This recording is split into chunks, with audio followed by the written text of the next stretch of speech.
ગુજરાત જાહેર સેવા આયોગ એટલે કે જીપીએસસી દ્વારા એક અગત્યની જાહેરાત બહાર પાડવામાં આવે છે. એમાં જે જાહેરાતમાં છે પ્રમાણપત્રો અપલોડ કરવાની બાબત માટે છે. અહીંયા આપણે જોઈશું જે અગત્યની જાહેરાત છે પ્રમાણપત્રો અપલોડ કરવા બાબત. તો જે શિક્ષણ વિભાગ હસ્તકની ગુજરાત શિક્ષણ સેવા વર્ગ 2 વહીવટી શાખા ની કુલ 128 જગ્યાઓ સીધી ભરતી અનુસંધાને આયોગ દ્વારા તારીખ 25/6/2026 ના રોજ અરજી ચકાસીને પાત્ર ઉમેદવારોની યાદી પ્રસિદ્ધ કરવામાં આવેલ છે. બરાબર, એમની યાદી પ્રસિદ્ધ કરેલી છે. તો અરજી ચકાસીને પાત્ર સંબંધિત ઉમેદવારોએ ભરતી નિયમો અને જાહેરાતની જોગવાઈ મુજબના જરૂરી પ્રમાણપત્રો તારીખ 22/6/2026 ના 1 કલાકથી તારીખ 1/7/2026 ના રાત્રે 12 કલાક પહેલા આયોગની વેબસાઇટ જે gpsc-ias.gujarat.gov.in પર અચૂક ઓનલાઈન અપલોડ કરવાના રહેશે. તો તમારે આ વેબસાઇટ ઉપર તમારા ડોક્યુમેન્ટ જે પ્રમાણપત્રોના જે ડોક્યુમેન્ટ અપલોડ કરવાના છે આ વેબસાઇટ પર અચૂક ઓનલાઈન તમારે અપલોડ કરવાના રહેશે. જો તમે ડોક્યુમેન્ટ અપલોડ નહીં કરો તો તમારી ઉમેદવારી રહેશે નહીં. તો તમે જે આ ડેટ આપેલી છે 22/6 થી 1/7 સુધીમાં તમારે પોતાના ડોક્યુમેન્ટ આ વેબસાઇટ પર જઈને અચૂક અપલોડ કરવાના છે. આ અનુસંધાને આ જાહેરાત અન્વયે સંબંધિત દરેક ઉમેદવારોને પાઠવવામાં આવેલ ઈમેલ મુજબના જરૂરી પ્રમાણપત્રો અપલોડ કરવાના થાય છે. તમારી ઈમેલની અંદર બતાવેલા છે કે કયા જરૂરી પ્રમાણપત્રો અપલોડ કરવાના છે. એ ઈમેલમાં તમારી જોઈ લેજો અને એમાં જે પ્રમાણપત્રો અપલોડ કરવાના છે એ આયોગની જે વેબસાઇટ છે જીપીએસસીની એના ઉપર તારીખ 1/7/2026 રાત્રે 12 વાગ્યા પહેલા અપલોડ કરવામાં નહીં આવે તો તેવા સંબંધિત ઉમેદવારોની ઉમેદવારી સંબંધિત જાહેરાતોમાંથી રદ કરવામાં આવશે, જેની ખાસ નોંધ લેવી. જોઈ લેજો, બરાબર, નહીં તો તમારી ઉમેદવારી રદ કરવામાં આવશે. ખાસ નોંધ: સામાજિક અને શૈક્ષણિક પછાત વર્ગના ઉમેદવારોએ નિયમિત સમયગાળાનું ગુજરાતી નમૂના મુજબનું પરિશિષ્ટ ક અથવા પરિશિષ્ટ 4 અરજીપત્રકમાં દર્શાવેલા નંબર અને તારીખનું જ એનસીએલસી પત્ર રજૂ કરવાનું રહેશે. પરિશિષ્ટ ક ના વિકલ્પે અન્ય કોઈ પ્રમાણપત્ર માન્ય રાખવામાં આવશે નહીં. અંગ્રેજીમાં એનેક્સર એ તે જ માન્ય રાખવામાં આવશે નહીં. પરિણીત મહિલા ઉમેદવારોને આવું પ્રમાણપત્ર તેમના માતા પિતાના આવકના સંદર્ભમાં જ રજૂ કરવાનું રહેશે. જો આવા ઉમેદવારો તેમની પતિના આવક સંદર્ભમાં રજૂ કરેલ હશે તો તે જ માન્ય રાખવામાં આવશે નહીં. તારીખ 1/4/2024 થી તારીખ 1/7/2027 સુધી ઇસ્યુ થયેલ નિયમિત નમૂનાનું એનસીએલસી પ્રમાણપત્ર તમારે અપલોડ કરવાનું છે. આર્થિક રીતે નબળા જે વર્ગના ઉમેદવારો છે એમને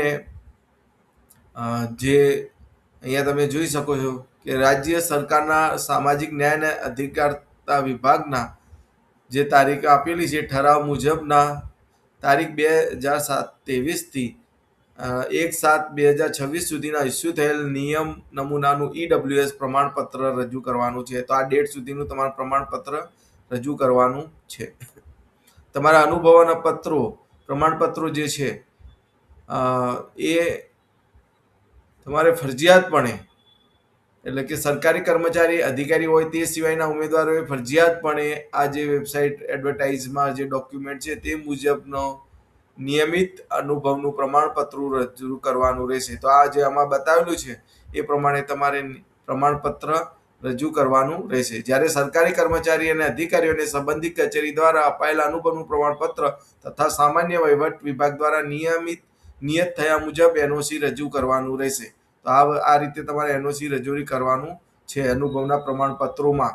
હવે ખાનગી ક્ષેત્ર એટલે કે સરકાર તથા બોર્ડ, નિગમ, કોર્પોરેટ સિવાયની સંસ્થાઓ કે જ્યાં સાવવી દ્વારા નિયત થયેલ અનુભવનું પ્રમાણપત્ર લાગુ પડતું નથી તો પછી ખાનગી ક્ષેત્રનો અનુભવ ધરાવતા ઉમેદવારોએ જાહેરાતની જોગવાઈ મુજબ અનુભવના નિયમિત પ્રમાણપત્ર સાથે લાગુ પડતા તમામ જરૂરી દસ્તાવેજો પ્રમાણપત્રો સાથે ભરતી નિયમો મુજબ માંગેલ અનુભવના પ્રમાણપત્રો ખરાઈ માટે અનુભવના સમયગાળા દરમિયાન salary account, bank statement, form 16 ભાગ એ અને ભાગ બી અથવા ઇન્કમ ટેક્સ રિટર્નના અનુભવના પ્રમાણપત્ર સાથે ઓનલાઈન અપલોડ કરવાના રહેશે. તો ખાનગી ક્ષેત્રમાં તમારો કોઈ એક્સપિરિયન્સ હોય તો આટલી વસ્તુ તમારે અપલોડ કરવાની છે. સેલરી એકાઉન્ટ, બેંક સ્ટેટમેન્ટ છે, ફોર્મ 16 ભાગ એ અને ભાગ બી, અથવા તો ઇન્કમ ટેક્સ જે રિટર્ન આઈટીઆર છે એના અનુભવના પ્રમાણપત્રો સાથે ઓનલાઈન અપલોડ કરવાના છે. હવે દિવ્યાંગ ઉમેદવારોને આરોગ્ય અને પરિવાર કલ્યાણ વિભાગના તારીખ 15/12/2025 પ્રમાણપત્ર ક્રમાંક HFWD MSM ઈ ફાઇલ જે આપેલું છે આ નંબર એથી નિયત થયેલા નમૂના મુજબનું દિવ્યાંગતા પ્રમાણપત્ર રજૂ કરવાનું રહેશે. અને માજી સૈનિક ઉમેદવારોના કિસ્સામાં ડિસ્ચાર્જ બુકની નકલ.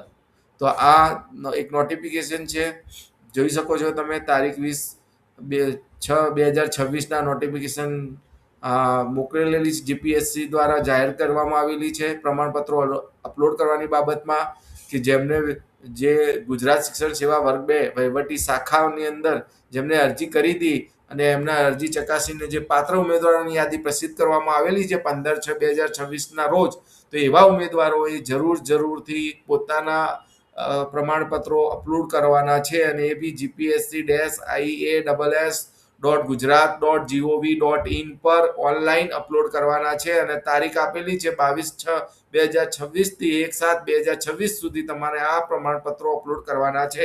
અને કયા પ્રમાણપત્રો અપલોડ કરવાના છે એની લિસ્ટ તમને ઈમેલમાં આપવામાં આવેલું છે. તો દરેક જે ઉમેદવારો છે એમને આ જાહેરાત પ્રમાણે પોતાના ડોક્યુમેન્ટ અપલોડ કરી દે. તો અમારી ચેનલને સબસ્ક્રાઇબ કરો અને આ વિડીયોને શેર અને લાઈક